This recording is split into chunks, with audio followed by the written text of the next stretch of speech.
There are also many genuine Christians who are elder brother-ish. If you came to Christ out of being a younger brother, there is always the danger of partially relapsing into addictions or other younger brother sins.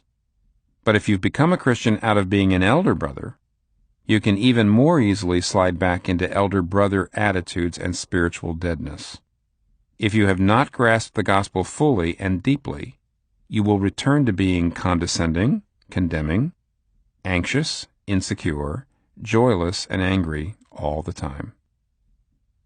Elder brothers have an undercurrent of anger toward life circumstances, hold grudges long and bitterly, look down at people of other races, religions, and lifestyles, experience life as a joyless, crushing drudgery, have little intimacy and joy in their prayer lives, and have a deep insecurity that makes them overly sensitive to criticism and rejection, yet fierce and merciless in condemning others. What a terrible picture! And yet, the rebellious path of the younger brother is obviously not a better alternative. Most people who follow the philosophy of individual fulfillment and self-discovery do not make a shipwreck of their lives like this younger son. Most religious people who think that God will save them for their moral efforts are not nearly as heartless and as angry as this older son. Isn't Jesus exaggerating? The answer is no.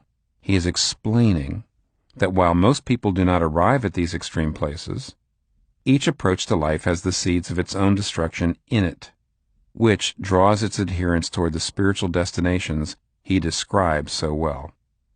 Jesus' parable creates something of a crisis for the thoughtful listener.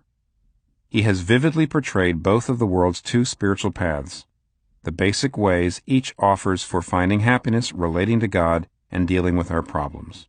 However, he exposes them both as profoundly mistaken, as dead ends. He clearly wants us to take some radically different approach. But what is it? Where do we find it? We will find the answer when we realize that Jesus deliberately left someone out of this parable.